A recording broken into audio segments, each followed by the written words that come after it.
행복한 성도 43번째 시간으로 섬김이라는 제목으로 하나님 말씀 나누겠습니다. TV를 보다가 감동받은 공익 광고가 있습니다. 좀 오래된 광고인데요. 제목이 세상을 아름답게 하는 시간 하루 1분이면 충분합니다 라는 제목의 공익 광고입니다. 잠깐 보죠.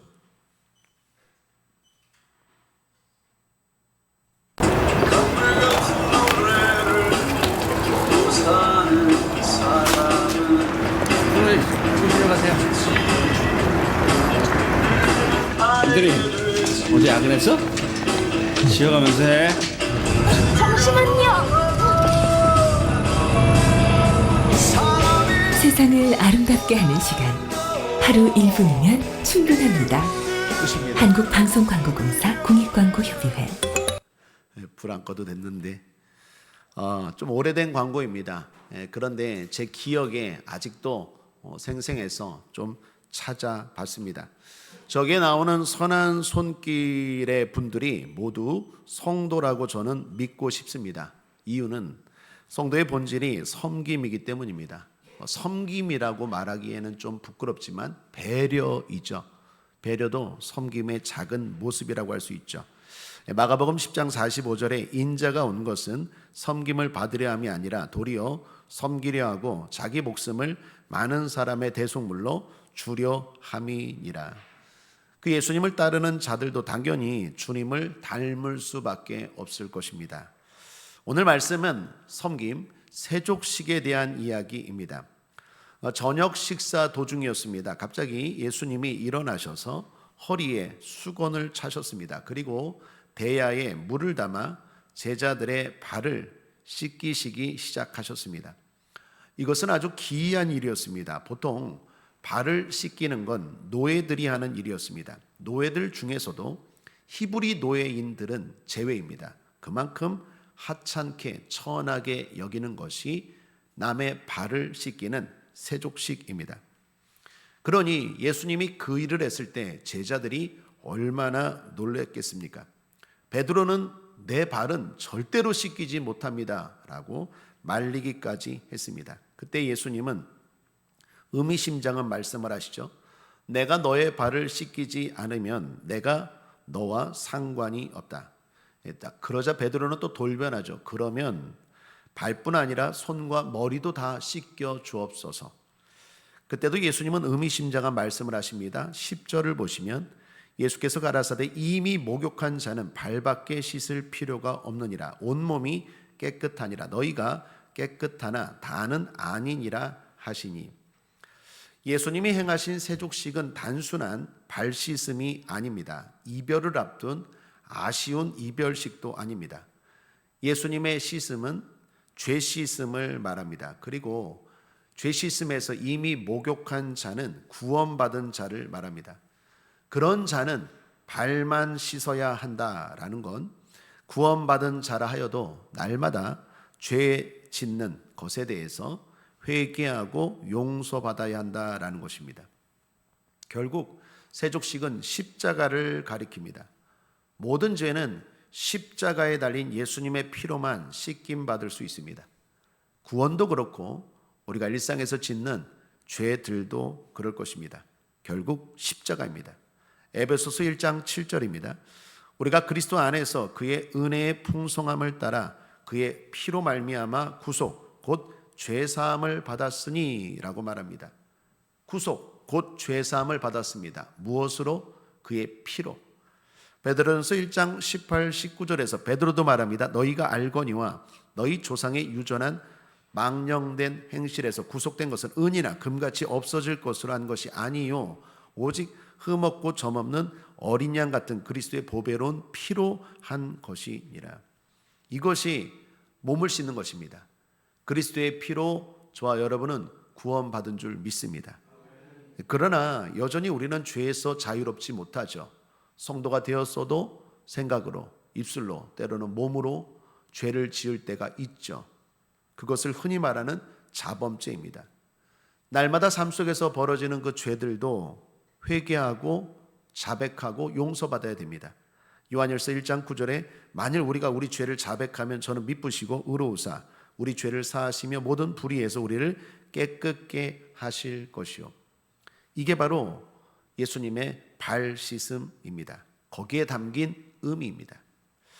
자, 이제 오늘 우리가 함께 읽은 성경 본문은 예수님이 세족식을 행하시고 설명하시는 내용입니다. 예수님이 먼저 물으십니다. 12절 함께 읽어보죠. 시작. 저희 발을 씻기신 후에 옷을 입으시고 다시 앉아 저에게 이르시되 내가 너에게 행한 것을 너희가 아느냐. 내가 너에게 지금 세족식을 했는데 너희가 이 의미를 아느냐. 제자들은 어리둥절했습니다. 이게 도대체 뭘까? 그런 와중에 예수님은 설명을 이어가십니다. 너희들은 나를 주로 또는 선생으로 불렀다. 맞다. 나는 너희에게 주이자 선생이다. 그런데 내가 너희 발을 씻겼으니 너희도 발을 씻기라. 그것은 곧 섬김을 말씀하신 것입니다. 너희들도 이제 나의 섬김을 본받아 구원받았으니 죄용서 받았으니 너희들도 나의 섬김을 본받아 당연히 너희도 섬기며 사는 게 맞다라는 것입니다.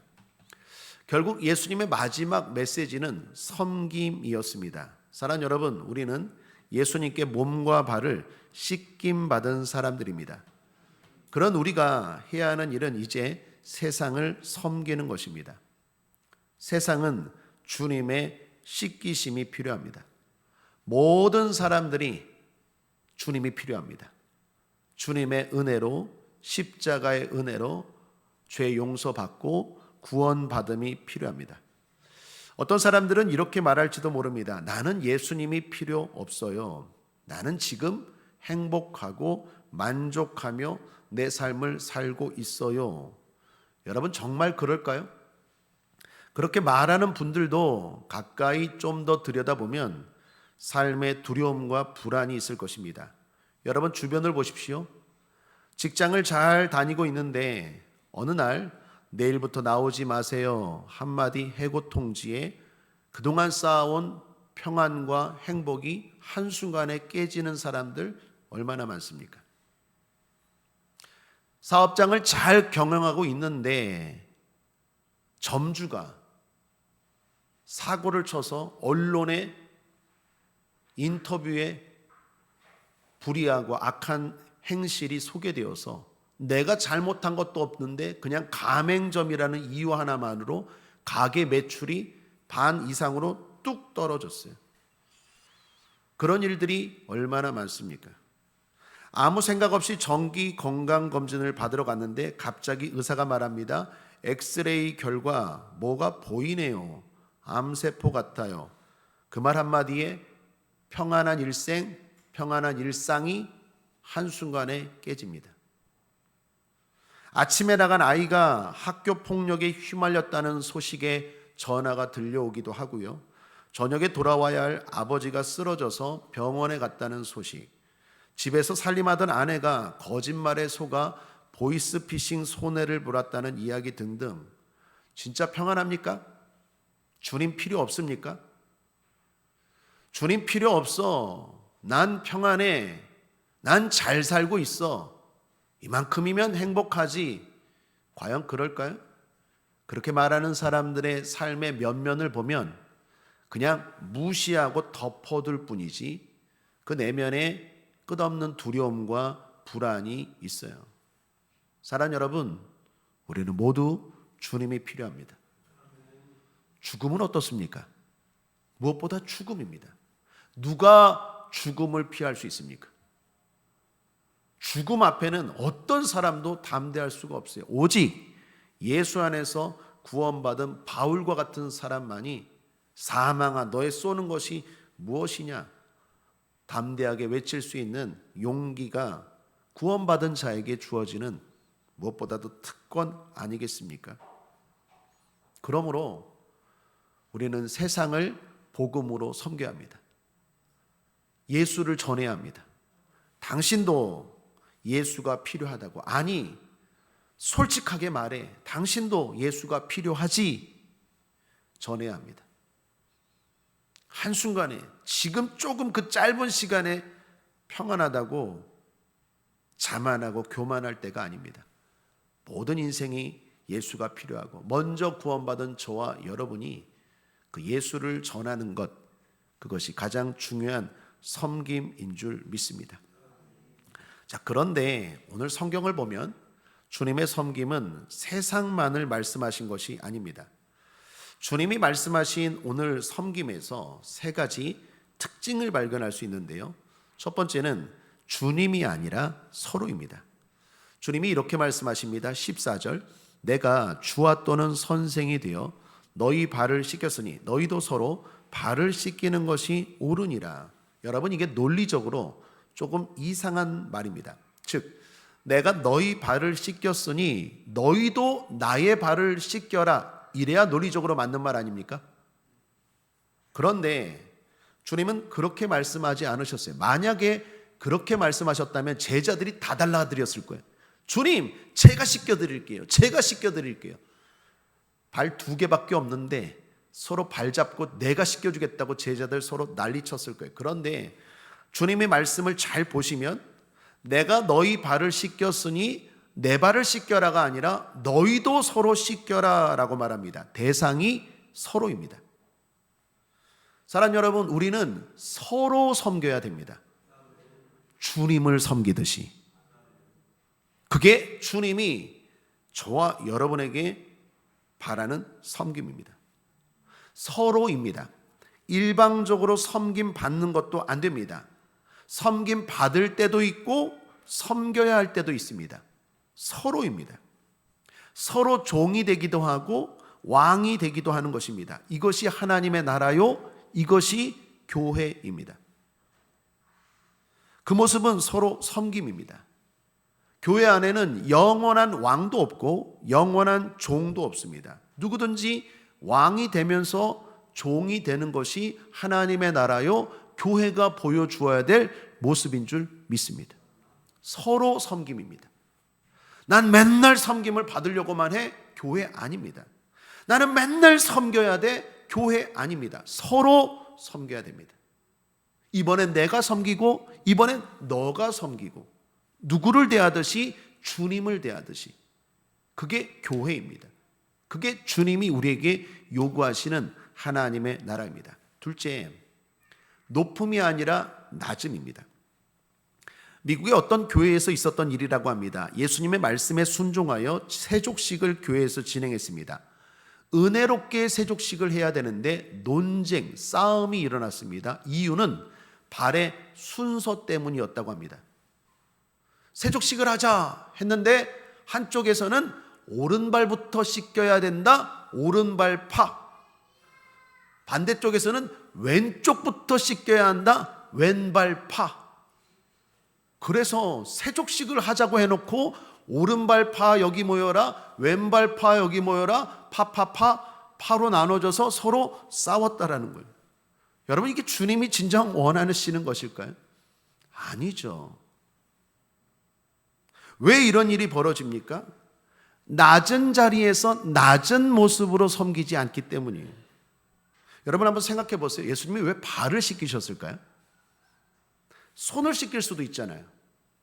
아니면 머리를 감겨줄 수도 있잖아요. 그런데 예수님이 왜 발을 씻기셨을까요? 몸에 여러 부분이 있는데 발을 씻기려면 자동적으로 씻기는 자가 낮추어야 돼요. 자세를 낮추고 무릎도 꿇을 수 있고 머리도 허리도 당연히 숙여야 발을 씻길 수 있습니다. 철저하게 낮추어야 씻길 수 있는 곳이 발입니다. 예수님은 그렇게 섬김을 보여주신 것이고 우리도 그렇게 섬기라고 말씀하신 것입니다. 그러므로 예수님의 섬김을 실천하려면 낮추어야 가능합니다. 그리고 그렇게 낮추면 상처가 없습니다. 실패가 없습니다. 우리가 섬긴다고 하면서 자꾸 상처를 받아요. 내가 섬겼는데 상처받았어. 왜 그럴까요? 낮춤으로 섬긴 게 아니라 높음으로 섬겼기 때문에 그래요. 여러분 잊지 마십시오. 주님이 우리에게 요구하는 섬김은 높은 자리에서 던져주는 섬김이 아니에요. 자, 애따 받아라. 내가 한번 섬겨주지. 이거 섬김 아니에요. 낮은 자리에서 낮춤으로 섬겨야 돼요. 거기에는 어떤 상처도 없고 어떤 실패도 없어요. 끝까지 기쁨으로 섬길 수 있고 끝까지 승리할 수 있습니다. 마지막 주님의 섬김의 특징은 권면이 아니라 명령입니다. 예수님은 섬기라 말씀만 하실 수도 있어요. 그런데 직접 본을 보여주셨습니다. 그것도 십자가 죽음을 몇 시간 앞둔 시점이었습니다. 그렇게 중요한 순간에 이렇게 하셨다는 건 명령입니다. 우리가 섬김의 삶을 살아야 하는 건 주님의 바람이 아니라 주님의 명령입니다. 이건 우리가 마땅히 지켜야 하는 의무이기도 하다라는 것입니다. 자, 여기 주님이 요구하시는 섬김이 있습니다. 주님이 아니라 서로입니다. 높음이 아니라 낮음입니다. 권면이 아니라 명령입니다. 우리 이렇게 섬깁시다. 그런데 문제가 있죠. 크게 두 가지를 생각해 볼 수 있습니다. 첫째, 섬김이 본성을 거스려요. 여러분, 누가 섬기고 살고 싶겠습니까? 섬김을 받기를 원하지 누가 섬기며 살고 싶겠습니까? 우리의 본성은 다 받는 거에 익숙하고 받는 걸 좋아하지 무릎 꿇고 섬기고 아쉬운 소리하고 누가 이런 걸 좋아하겠습니까? 그래서 힘든 거예요. 그래서 어려운 거예요. 하나님의 말씀이긴 한데 우리의 본성과 달라요. 반대예요. 그래서 섬김해야 되는 걸 알면서도 삶을 보면 그렇게 살지 못해요. 왜요? 그분의 의지와 노력이 부족한 것도 있겠지만 이 본성과 어긋나기 때문입니다. 그럼 어떻게 해야 될까요? 그래서 오늘 주님이 두 가지를 말씀하세요. 주님도 우리의 본성을 아세요. 하나는 성령입니다. 성령 충만하라 말씀하시는 것입니다. 왜요? 성령이 우리의 욕망을 지배할 수 있기 때문입니다. 요한복음에 보면 성령에 대한 말씀이 많이 나옵니다. 특별히 부활하신 주님이 제자들을 만나실 때도 성령을 언급하십니다. 요한복음 20장 21, 22절 예수께서 또 가라사대 너에게 평강이 있을지어다. 아버지께서 나를 보내신 것 같이 나도 너희를 보내노라. 이 말씀을 하시고 저희를 향하사 숨을 내쉬며 가라사대 성령을 받으라. 사랑하는 여러분, 국제하모니교회 성도님들 성령을 받으시기를 주님의 이름으로 축복합니다. 성령을 받으라. 성령입니다. 불안해하는 제자들입니다. 부활하신 주님의 말씀을 보고 들었는데도 불안해합니다. 그때 주님은 성령을 말씀하십니다. 그리고 또 이렇게 말씀하십니다. 23절 너희가 네 죄든지 사하면 사해질 것이요 네 죄든지 그대로 두면 그대로 있으리라 하시니라. 안 믿어집니다. 과연 내가 복음을 전할 수 있을까? 그래서 그 사람이 내가 전한 복음을 듣고 회심하고 죄 용서받고 변화될 수 있을까? 의심이 됩니다. 그런데 성령을 받으라. 성령 받으면 그렇게 할 수 있다라는 것입니다. 성령은 우리의 본성을 이기게 하도록 도와주십니다. 갈라디아서 5장 17절 함께 읽겠습니다. 시작. 육체의 속령은 성령을 거스리고 성령의 소욕은 육체를 거스리나니 이 둘이 서로 대적함으로 너희의 원하는 것을 하지 못하게 하려 함이니라. 너희의 원하는 것을, 나는 섬김을 받고만 싶어. 그런데 그 원하는 본성의 것을 성령이 충만하면 다스리고 이길 수 있다라는 것입니다. 또 하나, 주님이 우리의 연약한 본성을 아시고 제시한 방법은 복입니다. 요한복음 성경을 보면 전체에서 복이라는 말이 딱 두 번 나옵니다. 한 번은 요한복음 20장 29절입니다.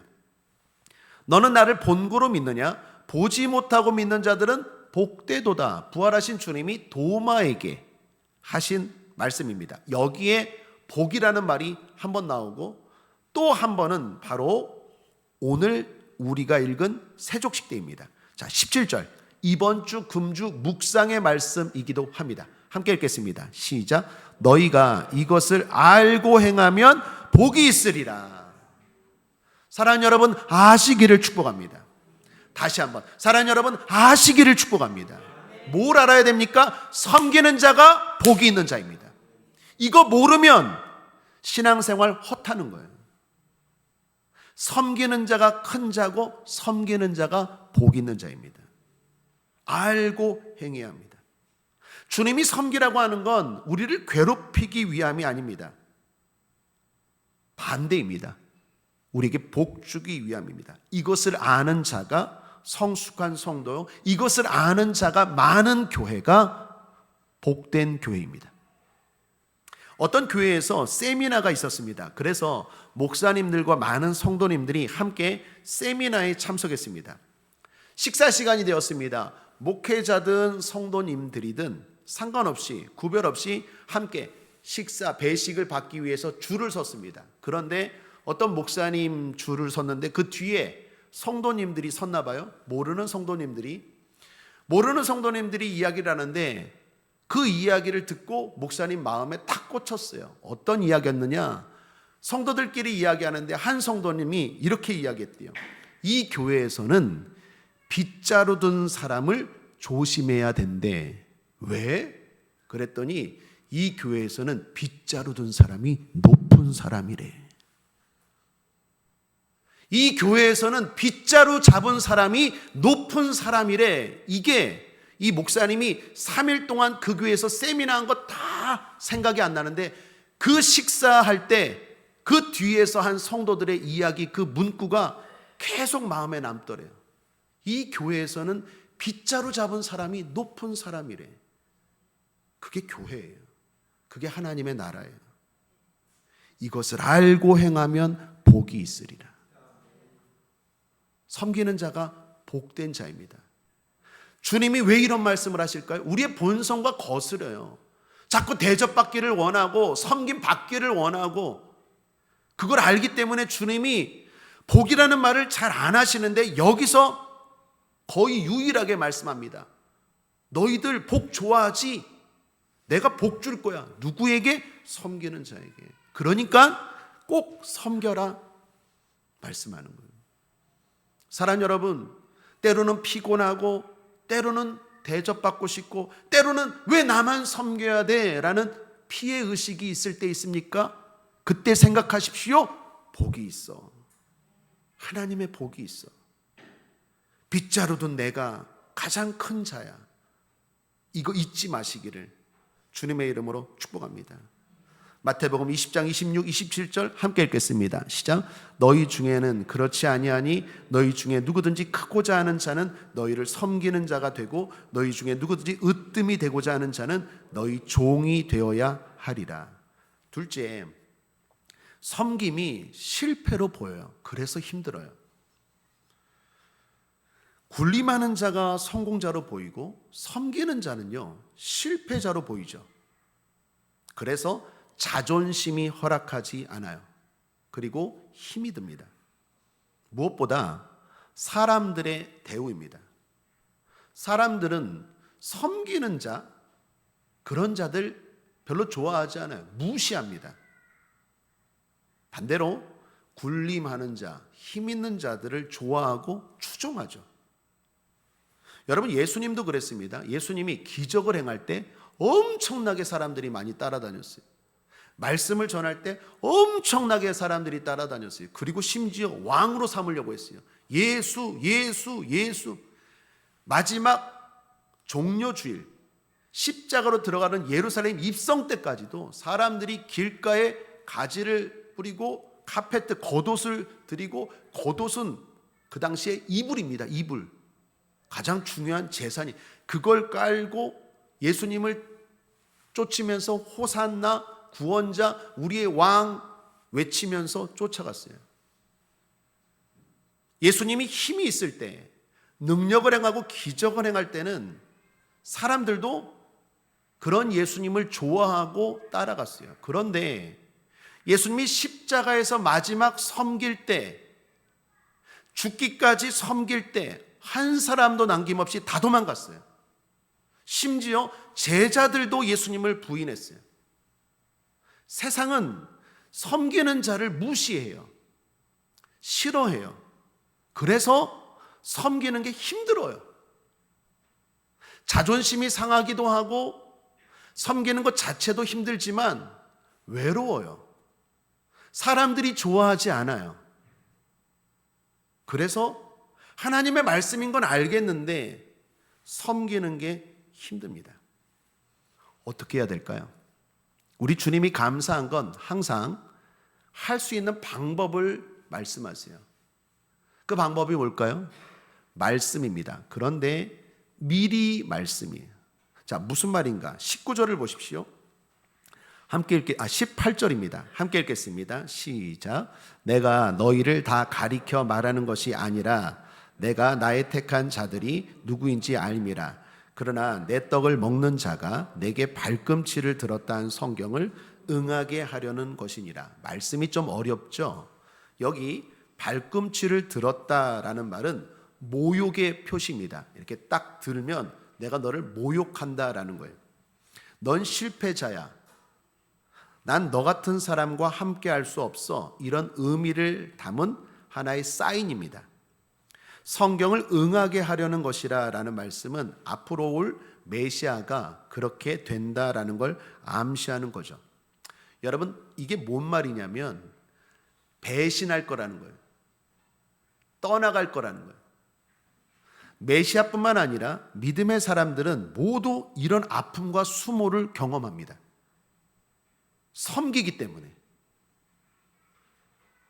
의롭게 살고자 하는 자는 반드시 이런 아픔을 경험해요.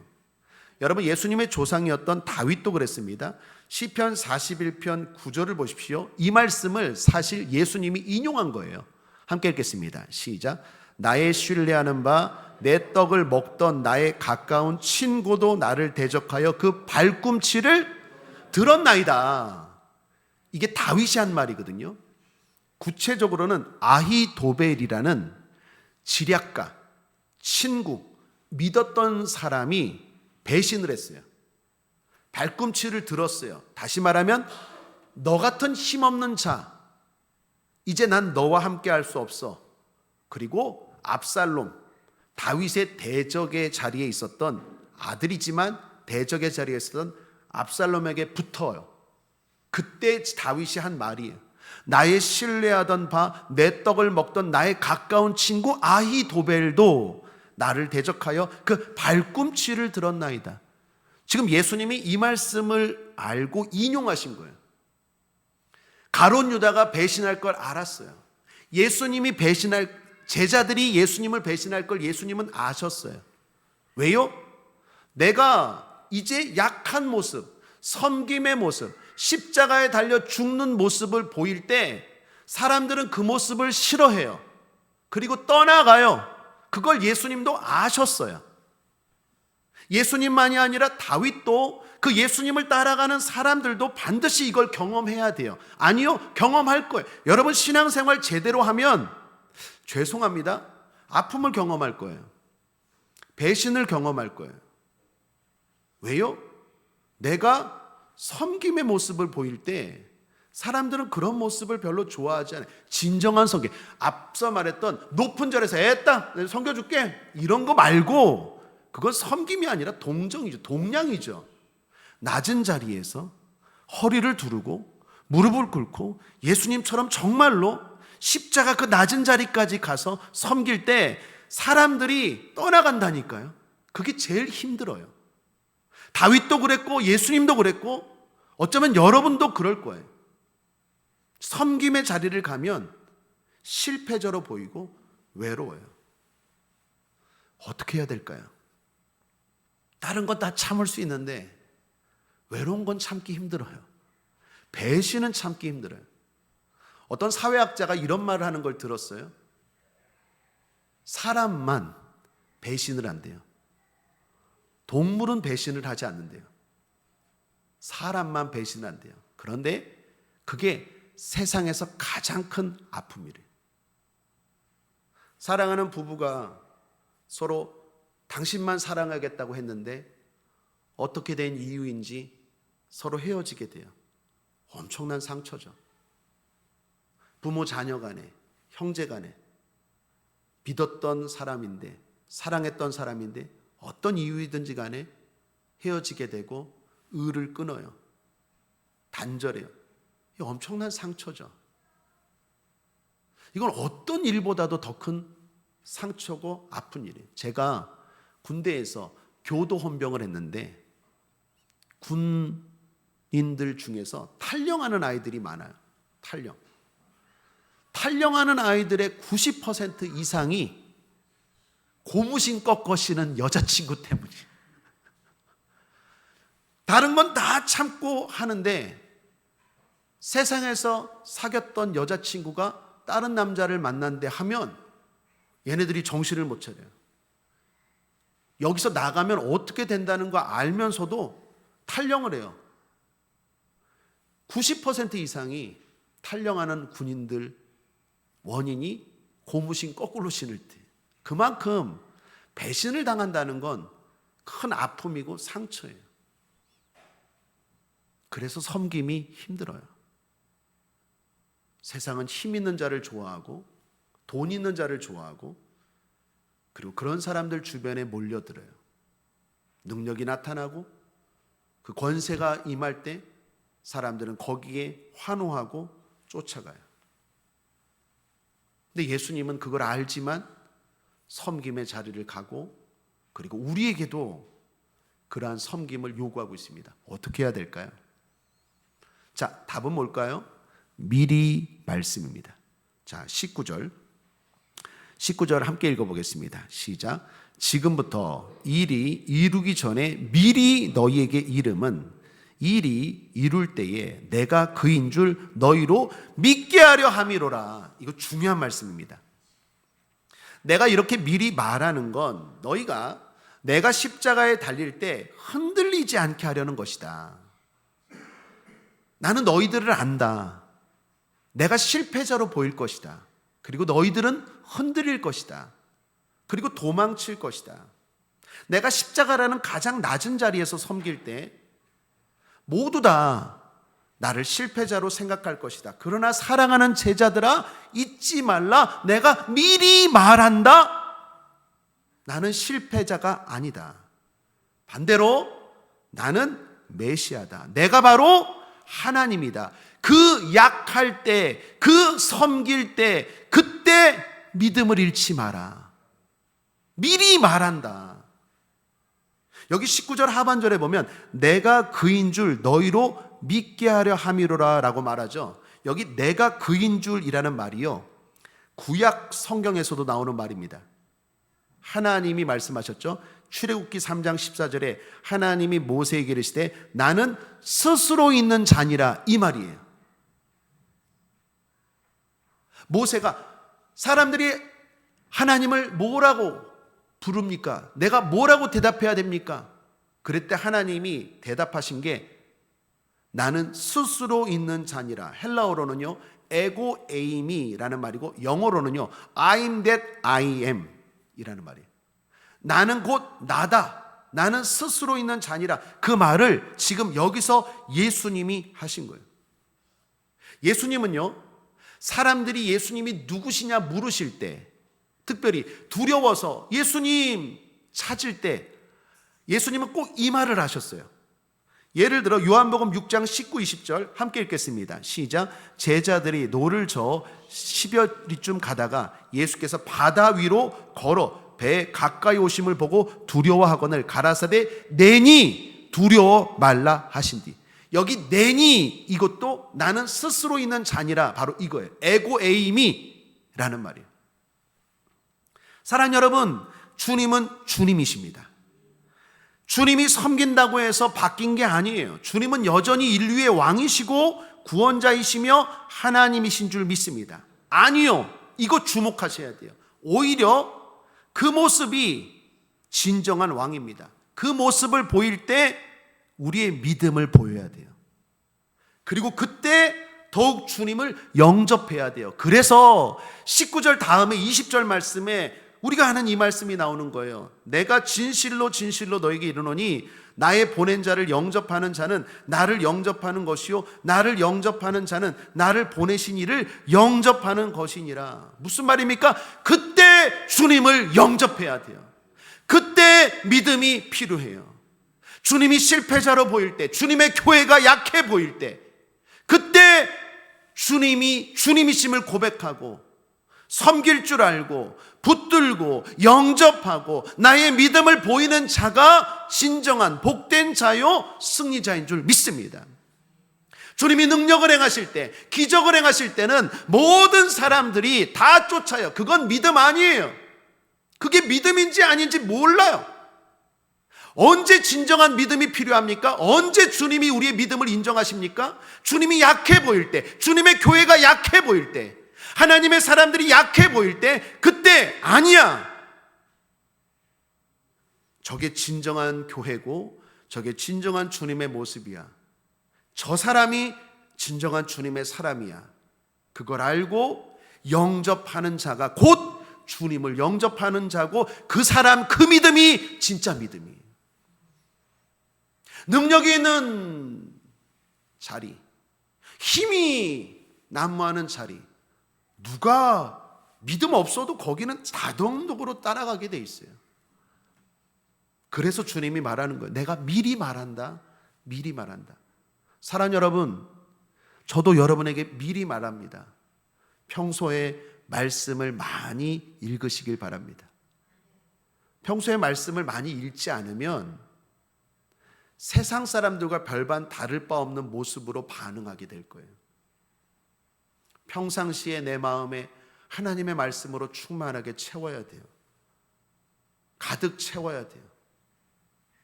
물량주의, 능력주의, 황금만능주의, 이게 세상의 가치관 아닙니까?